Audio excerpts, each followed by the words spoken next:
Mouth Ghost by Colleen Murphy. The last person who left the theater put the ghost light in the center of the stage, but the bulb burnt out a long time ago. I know my body's lying up on that stage, but it's too dark to see anything. Every theater has ghosts, the spirits of dead actors or characters from plays that came to life so tethered to a story they loved that they refused to die, or angry spirits whose bones rest deep under the theater's foundation. Some theaters appease their ghosts, like the Palace Theatre in London keeps 2 seats in their balcony permanently bolted open, so ghosts always have a seat, else they might become enraged and sabotage a show.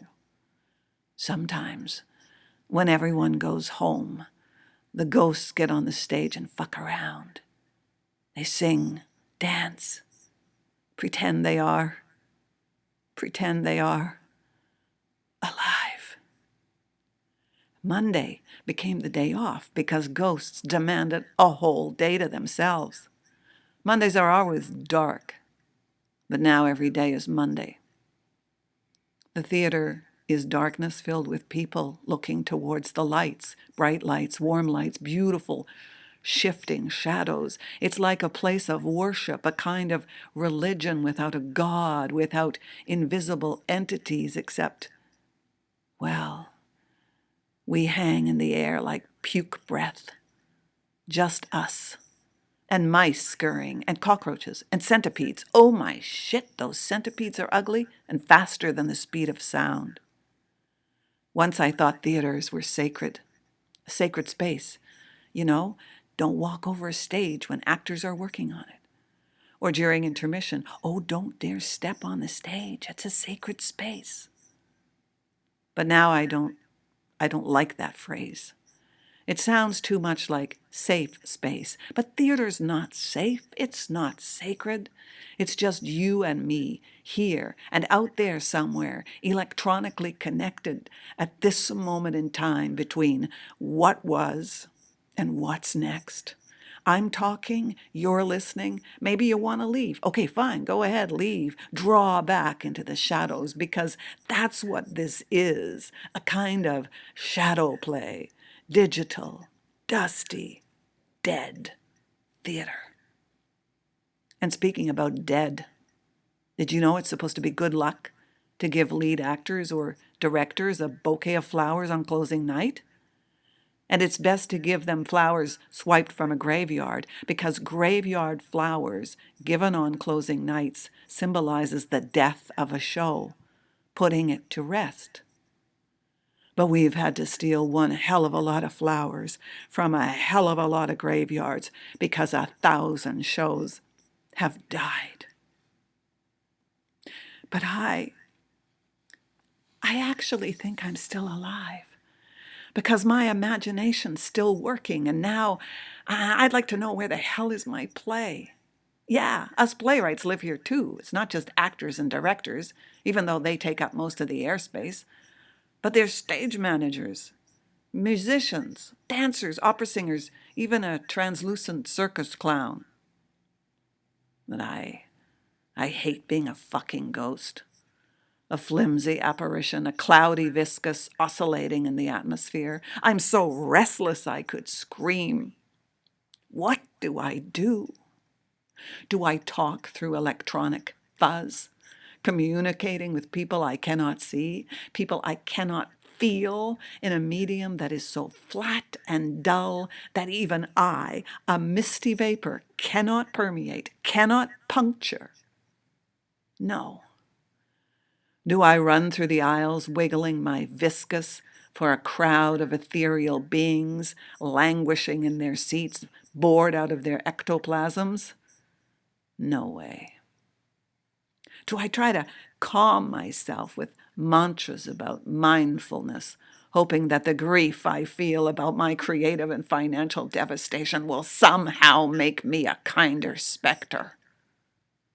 No way.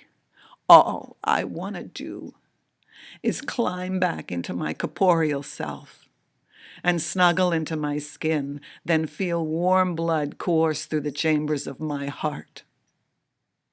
But it's so dark in here. Without a light, I cannot find my body.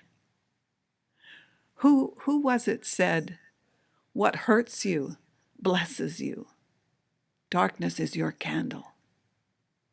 Oh yes, darkness is your candle, isn't it? Darkness is our candle. Thank you very much.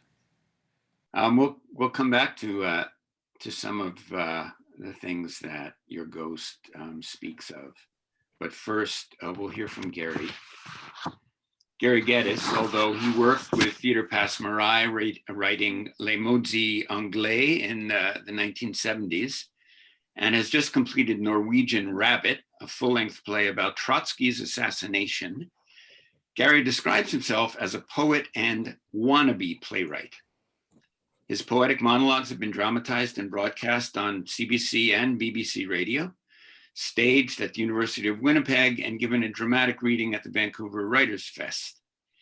He has written and edited 50 books of poetry, fiction, drama, nonfiction, criticism, translation, and anthologies, and he's won a dozen literary awards, including the Commonwealth Poetry Prize, BC's Lieutenant Governor's Award for Literary Excellence, and Chile's Gabriela Mistral Prize, awarded simultaneously to Václav Havel, Octavio Paz, Ernesto Cardenal, Rafael Alberti, and Mario Benedetti. Not to mention that Gary is a former writer in residence at Green College. Gary Geddes. It's great to be back here at Green College and to have some friends listening in. This has been a bereft time, no chance to see friends, but we're going to do that now. And Alan's going to put up some slides in a couple of minutes. I'm just going to say a little word about what I'll be doing. I'm going to read a series of 5 monologues, short monologues from False Work. It's a book I wrote about the collapse of the Second Narrows Bridge in Vancouver, which came down on June 17, 1957, the month I graduated from high school.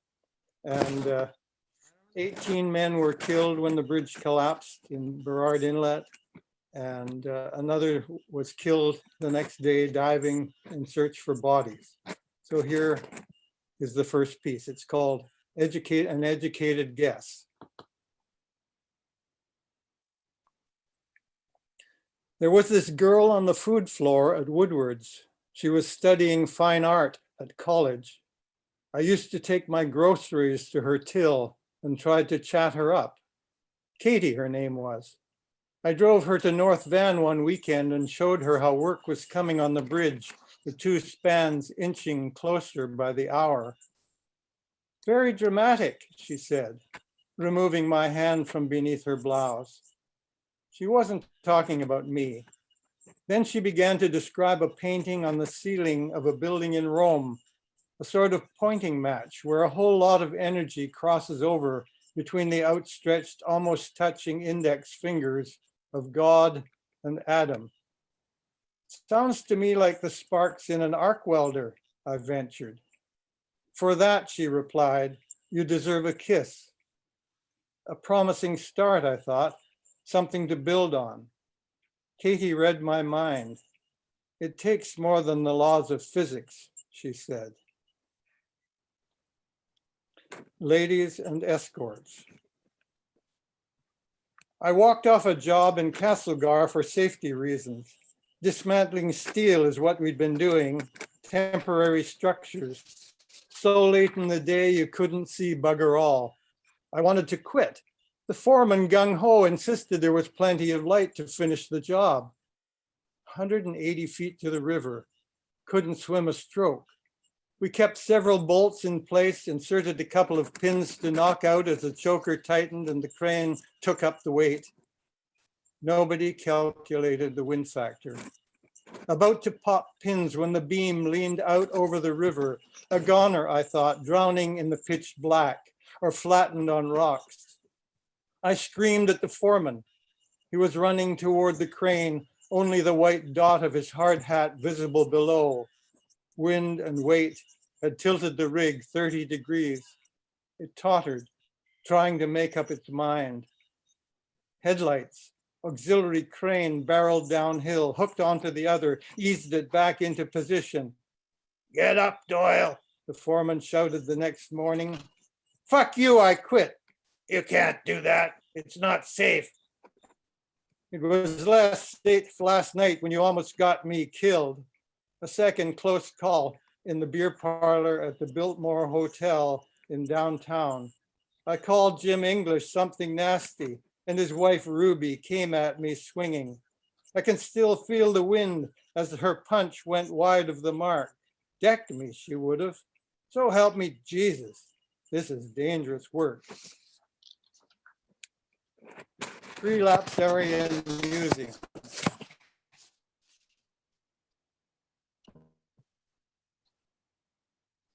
I snaked for 3 months, graduated to setting steel. Then 2 weeks on a raising crew, erecting Aussie jumper cranes called kangaroos, 6 in all, with operator, tagline, hook on. Hell, nobody likes the tagline. You got to keep it taut so the steel rises straight and level. A smart-ass newcomer makes a snag, knocks his mates to kingdom come, or slips the choker, sending steel down into the hole. But a good crew, Christ, it's ballet. Crawler hook booming down for the pickup. Counterweights inching backwards, shifting the distribution. Set steel in place and bingo, Bob's your uncle. Connector bungs in his bolt. Hot wrench secures it with a grunt and a few quick twists. Kiss me, Julia. Sweet perfection. Over easy. We were sitting in a small cafe across the street from BC Sugar. A late lunch, several trucks lined up for bags of 100-pound white, the chutes triple waxed and fast. We'd released the bags like rockets, zigzagging down 6 floors to explode on the loading block. Some drivers are slow learners. Others treat you with respect. They know how fragile the social contract gets as the lunch hour approaches. God, it was blue. The sky a currency even the poor could bank on. We'd ordered our usual eggs over easy with an extra side of toast when the first of 5 ambulances shrieked past. It was difficult to imagine disaster on such a day. The birds singing hallelujah on the wires, clouds on strike, growing things amazed by their own virtuosity, operatic, playing the clown. The radio, having kept its counsel, suddenly belted out the news, interrupting a ballad by Crosby, something about dreams, dancing. We piled into the street and moved en masse to the waterfront, holding our breath, daring our eyes. Roots of Heaven. I was reading a novel when the news came, a chapter on the massacre of elephants at Lake Chad. Hundreds machine gunned as they plunged into the water. Arab poachers wanted ivory. The locals, live specimens for the zoos. I was stunned by the violent description and was thinking of the strange assortment of characters the writer had conjured. A priest, a journalist from the States, a French officer, and an escaped German POW. A cop stood in the patio, peaked cap turning in his hands. Must have seen the panic in my eyes. Before I slid open the glass doors, he mouthed the word accident. "Oh, Christ, not my son," I screamed. I was that leathery beast bellowing her pain, trunk raking the air for the scent of her newborn. I flung myself amongst the roses, bloodied, bereft. How little it takes to sever connections. A trigger, a saw, a miscalculation. Blood lingered for days on the shores of Lake Chad, here but a few seconds. Girders, piers, elephantine in their grace, sweeping away all I believed in, loved without a price. Thank you. Thank you, Gary. Thank you. Wow. Well, my turn. And I have a quotation from a New York Times theater critic, Jesse Green, who in his end of the year piece last December wrote about how the pandemic had altered his play-going aesthetic. He wrote, in part, "The pandemic has changed what I as a critic want and need from theater. For me, that something is intensity. Nicely observed little dramas I used to love and will again right now seem like beasts of a different era. Musicals without big feelings and the songs to match no longer move me. Intellectual doodles I want to swat away like gnats. The pandemic and its concurrent plagues, having forced us to absorb a great deal of grief and fury, require a different kind of theater today, more concentrated theater, boiled to its essence. So give me the wailers and screamers on the moor or in the living room. Give me the geniuses of self-amplification and the tragedians of even small things, the ones who understand, as we now do, that every minute matters." My question, and I think I probably know the answer already, Gary and Colleen, based on what you've read, is this: do you agree that this is what pandemic era theater should be, must be like? Intense, especially if we're watching it on Zoom? Well, I think it's a very operatic time. And you know what the critic is describing, the kind of words he's using are very operatic, tragic places to put our grief and our fury, the screamers, very up close, and the notion of extraordinarily high stakes, which is something we live in right now, right? So there is no, anything can happen in the next moment. So I guess I kind of agree that if we have to use a two-dimensional medium to express something like theater, which is three-dimensional, then, we really want to see down your throat, as it were, or at least I do. Mm. Gary? Well, I think that intensity has always been a central aim for playwrights. The intense high drama of tragedy, the intense upending humor of comedy, and the cutting edge intensity of satire. So for me, I don't think theater needs to change, particularly at the moment. There's another word that rhymes with intensity, and that's the word density. What we need is linguistic density, psychological density, density of image and idea. These have always been sort of central, I think.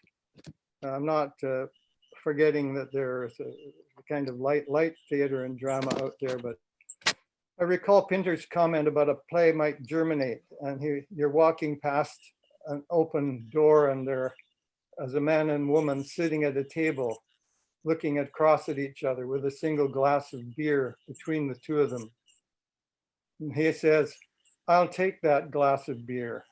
And she replies, "You take that beer and I'll take you." I'm reminded of that because when I first started thinking about theater and its magic, I was aware that it's all about power politics, and power politics is intense at whatever level, even the domestic level, it's highly intense. So for me, I don't see too much change happening or too much being really needed. To just shift over to my experience as a poet, Wordsworth talks about poetry or describes it as emotion recollected in tranquility. But tranquility is not what I've experienced most in the creative process. I think my feelings are closer to Rilke's comment about poetry. He says it's the past breaking out in your heart, like an insurrection or a tsunami, something of that sort. So that's where I stand. As for the screamers, wailers, and deniers, there are enough of them out there at the moment, condemning everyone but their closest friends of being part of an international conspiracy to wrest control of a scared and vulnerable public. While I'm not naive about the potential of government's invested interest to take advantage of situations, what Naomi Klein calls pandemics should be viewed that way. What theater needs, as always, are bold and original ways of exploring who has the power and how they use it. All right. But is theater on Zoom really even theater? I mean, we're talking about a clash of media, I guess. We're talking about a set of conventions intended for a live audience that are being translated into the two dimensions of the screen, which Colleen, you suggested is kind of a death, a shadow play. Should we even be using the term theater when we talk about plays online? Well, I mean, I think, there's a couple of discussions I've been having with theater colleagues, and there are things like, a Zoom rendition of a play can reach a lot more people, right? But I cannot get past the notion of the medium. I mean, I'm sitting right now in my condo and I feel like I'm looking at pictures of and many names I know and looking at pictures, but I have absolutely, except for the words and the looks, I don't have a sense of experiential connection because I don't have the third dimension. And I can't say that a Zoom play, if I'm going to watch it, is a theatrical experience for me. It's not. Can't be. I can watch it and take the information, and of course even have feelings about what I'm watching, but it's an entirely different medium. I think in part that's what Green, although I think Green might actually be talking about live theater during the pandemic, because there was still live theater in New York for a while. But given the fact that all of our theater now, such as it is available only on screens, then the whole question of intensity becomes I think much more significant. The few shows that I've watched on Zoom that were paced in the same way they would have been paced in the theater, I mean, I just couldn't wait to change the channel. If that was a TV show, I would never keep watching it. And so intensity is just a way of keeping me glued to the set, to the TV set, to the screen, in a way that's not necessary for me in a live one-to-one situation. I think even poetry, there's something to be said for the difference, Gary, between a poem read on a screen and a poem read in a library or in a classroom or at an inauguration. Hey, Jerry, the performance poets dismiss people like me as what they call page poets. So on the page, it's a limitation, but I love the chance to read in public. And during the pandemic, we've got to accept what we have here tonight as a public. And for me, that's a time when our urgent final messages still have to be made, delivered, even if the technology is, as Colleen says, two-dimensional. Mhm. Right. Totally agree. I think that, when this started, oh, I can't believe it's almost a year ago, but I remember thinking that Zoom theater was bearable because it was like a bridge. It was going to be a bridge between this terrible virus that we didn't know much about at that time. And somehow that bridge was going to take us uh, across the virus and to the other side, and we could go back to the theater. And I think in the spring we were talking about the fall, and in the fall we were talking about this month, January, and in January now we're talking about, I don't know when, honestly, I don't know when. And I think that when there was lots of people who were saying to me, well, this is the way theater is going to have to go for the future. And I think I started to get quite down about that notion, because honestly, I mean, if I were going to write a play that was going to be put on Zoom, then I would write a film. And a film is different, it has a different perspective. And of course, it lives in 2 dimensions. So, and I'm not saying that like being here tonight isn't as fulsome as it can be. This is as fulsome as it can be. I've never had so many people in my place. You know what I'm saying? I'm not denying that, because this is the living experience right at this moment. Right. Yeah, I wanted to make a comment about theater during the pandemic.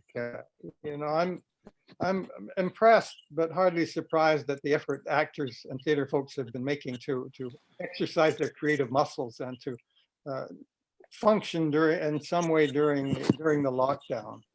Only last week I was reading the London Review of Books, and there was an ad called 15 Heroines, a series of short dramas adapted from the works of Ovid, digital productions presented by the German Theatre in London. The plays are grouped under 3 headings: the war, the desert, the labyrinth. And the heroines, for starters, include Penelope, Briseis, Dido, Sappho, Ariadne, Phaedra, and Medea. I don't know if the idea came to them from the fact that the poet Ovid fits very nicely into the word COVID. But however, it's a reminder that you can find meaning and drama wherever you look if you've got your antennas up.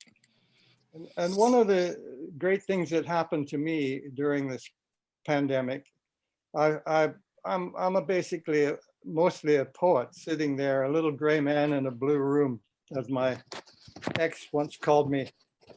I found myself turning one of my poet sequences into a stage play.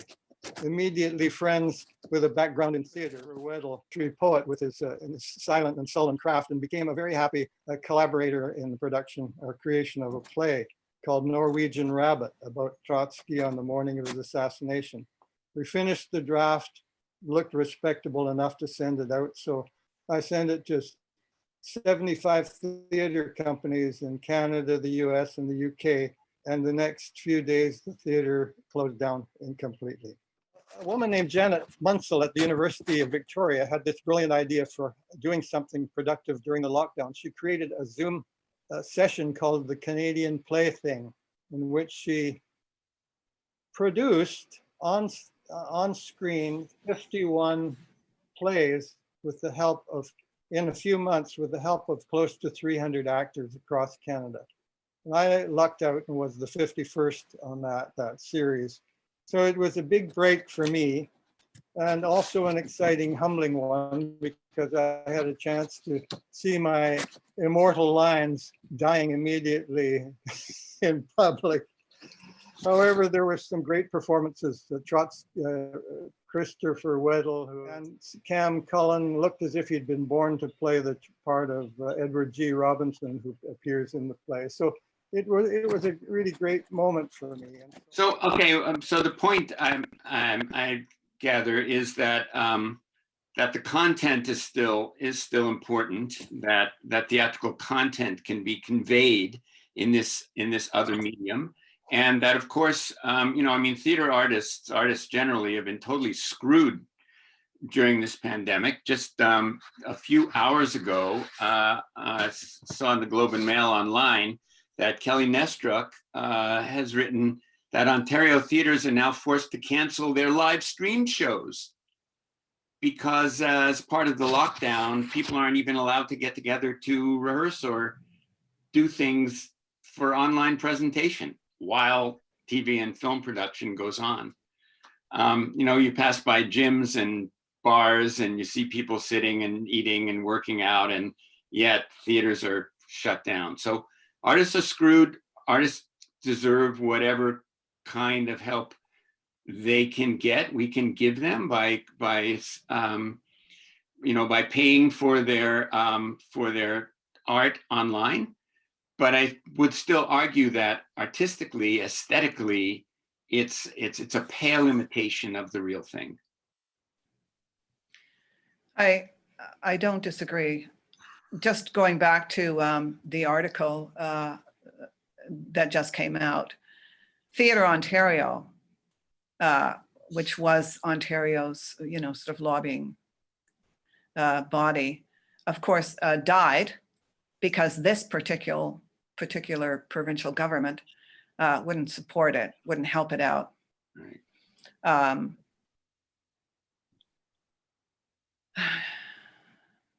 It's, I think of actors, and even though actors are getting to do stuff online, it must be so, it's even more difficult for actors, I think, than for writers. I mean, we can get up every morning and go and scratch out a few lines and, somehow express those frustrated feelings within ourselves, or we have a commission, or we have some deadlines. But when I think of dancers and musicians, I can hardly bear imagining how difficult it is at this point in time. And there's a part of me, I think, well, what does art mean if during a pandemic like this in the world, it just sort of evaporates? I mean, sure, we have content online, but you know what I'm saying. It kind of evaporates.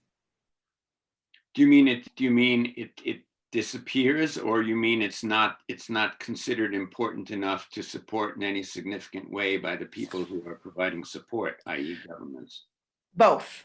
And I would say, and I say this as a playwright, it's very difficult also. Like in the world right now, there is so much drama going on from moment to moment, real life unfolding drama, that it's really difficult sometimes for myself, I speak, to concentrate on the actual creation or the construction of drama. And then, of course, it brings the question, well, then what does it mean? What does drama mean in a world that is absolutely bursting with drama? Maybe this is why you have to recollect it in tranquility. Give the real drama a chance to sort of quieten down, and then you resurrect it theatrically or poetically. Yeah.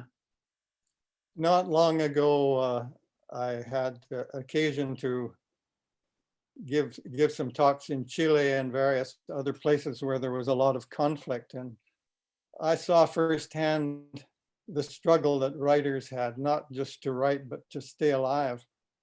And I got back home and I was thinking about the arts in Canada, and I remembered a line from Don Marquis, who wrote Archie and Mehitabel, that fabulous little book of poems about a cat and a cockroach. And he said, publishing a book of poems in the United States is like dropping a rose petal into Grand Canyon and waiting for the echo. So I got back home and I started reading various things, and I found that A.Y. Jackson said that Canadians would rather support a boa constrictor than a poet. And Robertson Davies said, being a writer in Canada is as innocuous as being a manufacturer of yogurt. I apologize for that if there are any manufacturers of yogurt. So I love yogurt. Famous for her comment, you can say anything you want in Canada because nobody is listening. yeah. I'm here. I seem to be cut off here.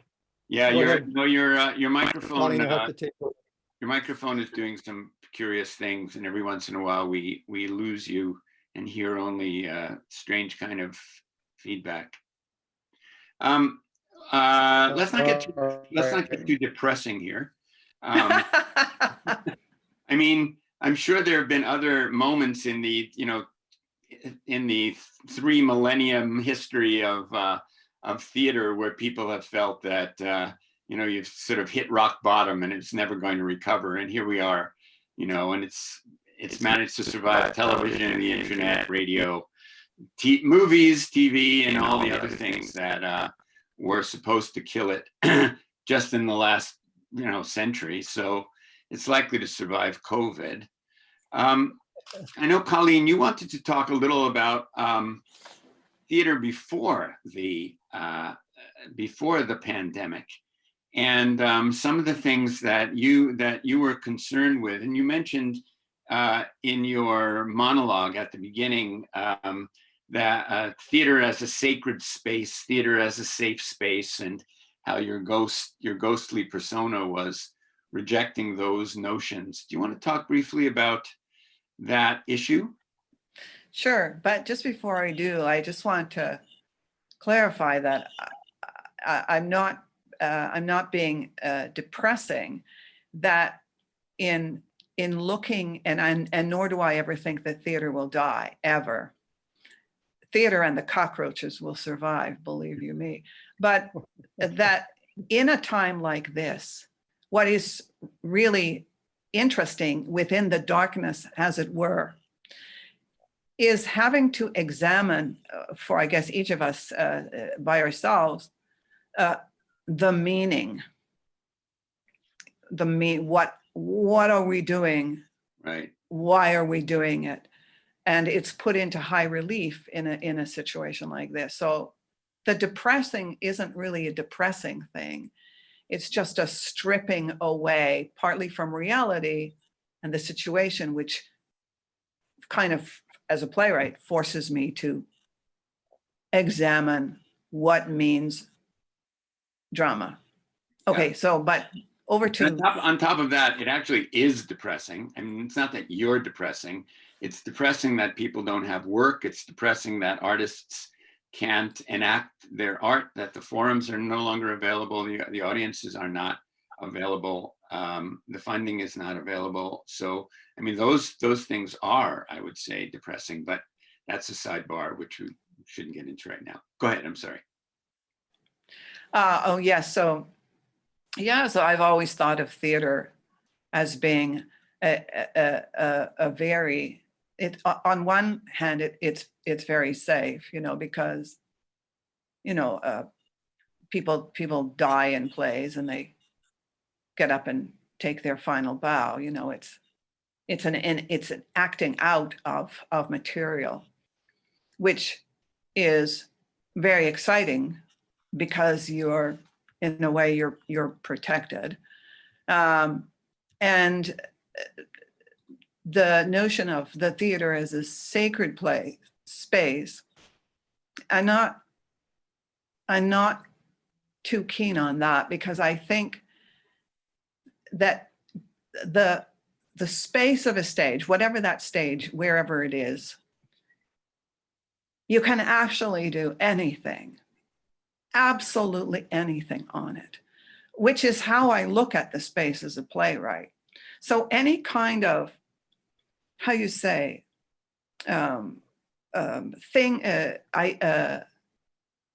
things that are laid over top of it just make me nervous, because I want to explore, extremes.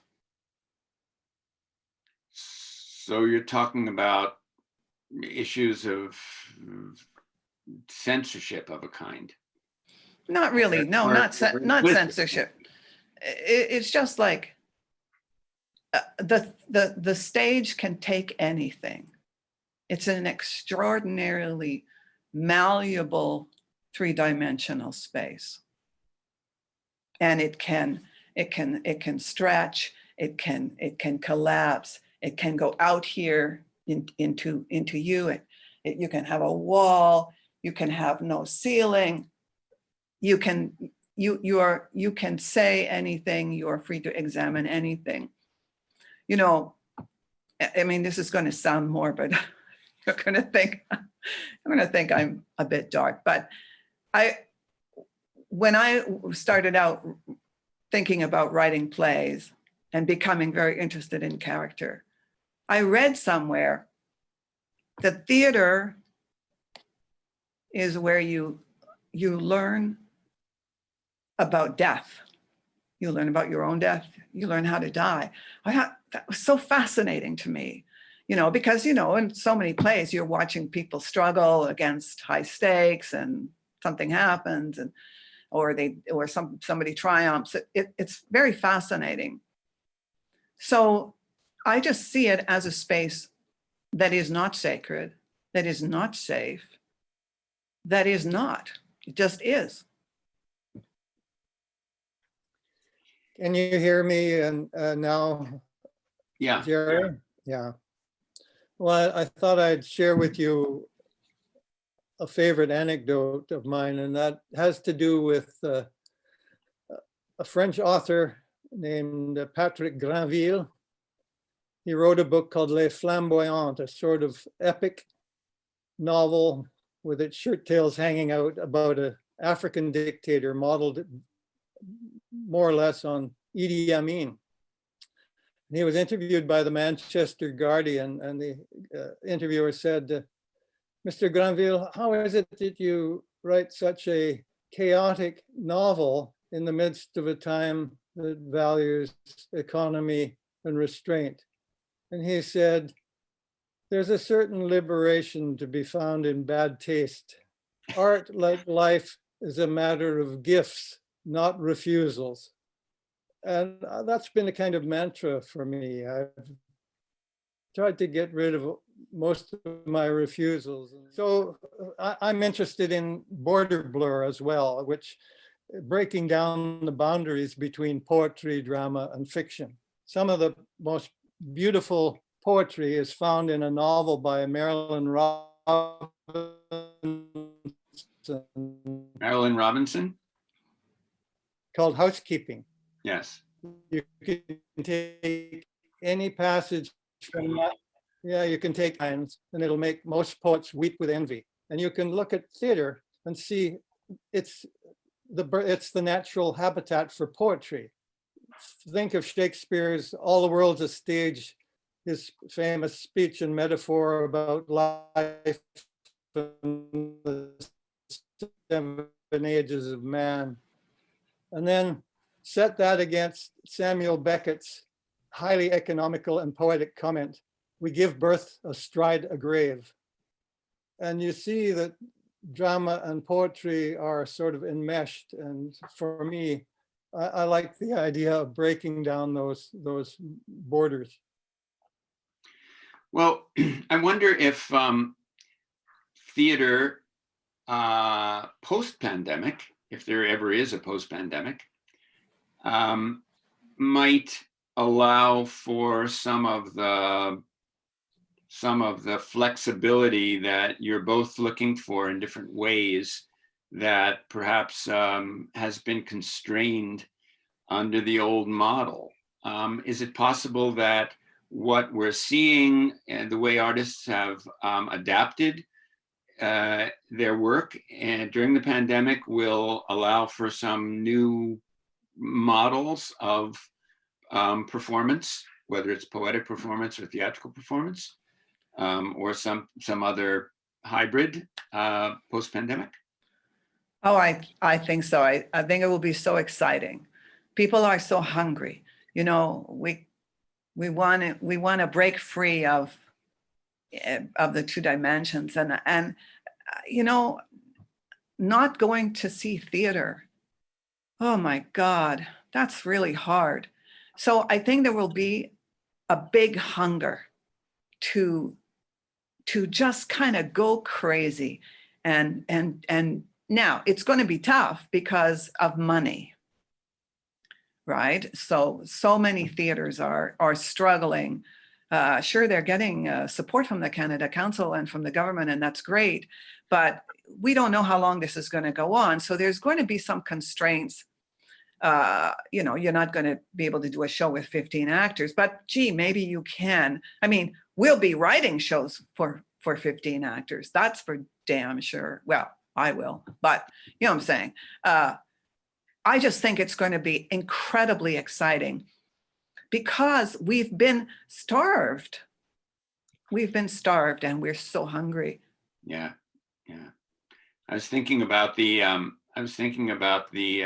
American presidential inauguration, and what great theater that was, and how it did have a live audience, even though we were watching it on television. It had a small but immediate live audience, and some of those moments were super powerful because there was an audience, because we could see people's reactions, not just because it was televised by professionals who knew how to create dramatic moments televisually, unlike, say, most of our theaters, which don't have the budgets or the know-how to be able to create those moments as finely tuned as professional theater and film technicians are able to do. But Gary, your sense of life after the pandemic, artistic life? I'm sitting on my little island, relatively protected at the moment from the pandemic, and getting a lot of writing done, and I'm grateful for that. I want to make a little apology because I think that my power is not coming into my computer at the moment, and the electricity is slowing down. This might be a fact. We'll talk for a minute. I'm going to go and just shift the plug and I'll come right back. Going back to the inauguration, though, that was a wonderful performative theater. Poetry, music, great poetry. Oof, she was amazing. And the music, the words, and we all heard those words before in many ways, but now we hear it with new ears. And it was pretty amazing. Yeah. But it was also, I think, in some ways, it was one of those events that you were referring to earlier. That was, it was so extraordinary in a way. I mean, it was very ordinary, but because of circumstances, it was made extraordinary that it almost made art impossible. An artistic, version of that. More difficult than maybe it would have been under other circumstances. Gary, you're back. Yeah, I'm back. We're obviously going to need to do a lot of focusing once the pandemic is over. It's sort of eclipsed our concerns for the climate crisis. And I was reading a book by Alfred North Whitehead, who at that time, post-war, was yeah. Am I back yet? Yeah, you're back. I'm back. Yeah, Whitehead was concerned about British society, and he was wondering, to quote a line that he had from William James, what would be the moral equivalent of war that would bring society back to have a solidarity and togetherness and so on. And it occurred to me a few years ago when the climate crisis began to be increasing in our consciousness that we needed that moral equivalent. And I wanted to mention to folks, if they don't know, that Seth Klein has just brought out the book on the subject called A Good War. And it's comparing Canada's handling of the crisis of World War II, almost overnight becoming a massive producer of ships, airplanes, armored vehicles, weapons, and so on. And so he said we could do that with the climate change, and that would be an incredible thing to do. So do have a look at that book.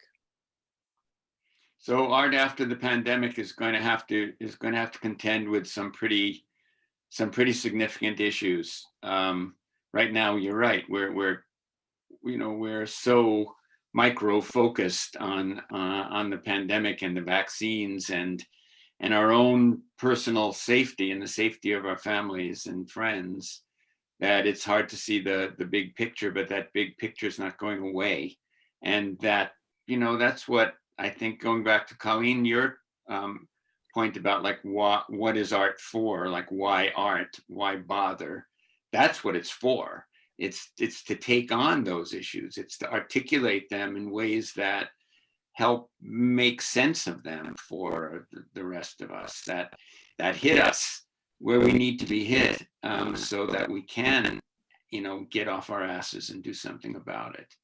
Art makes something happen. Art makes nothing happen, Auden said. But I have always heard that as art makes the nothing into something that happens. And that's the kind of art I'd like to see after the pandemic. Yeah, I mean, I'm working on a piece right now about climate change again. And it's very, very important. You can't separate the pandemic from climate change either. But I'm not sure that theater's job,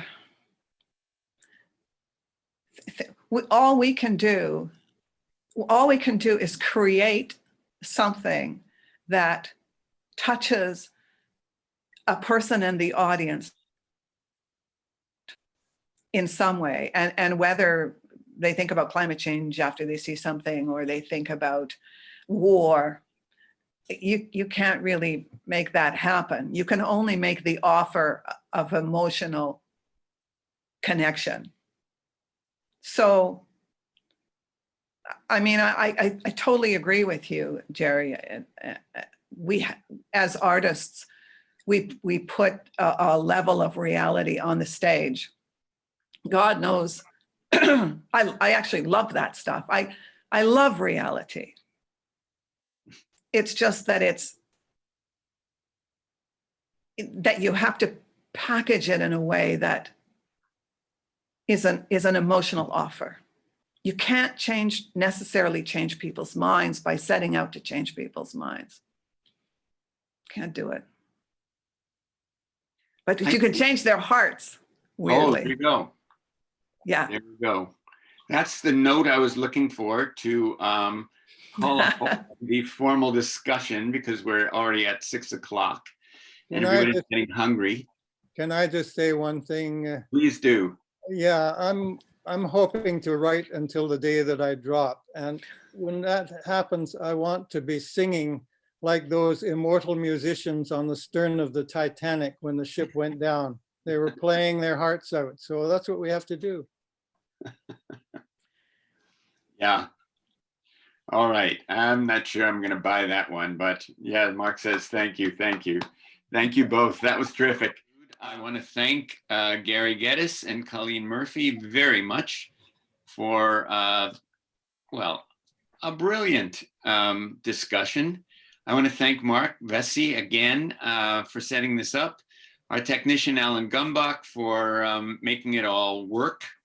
And thank you all for attending. It's been a great, great evening. It almost makes you forget that we're in the middle of a shitstorm.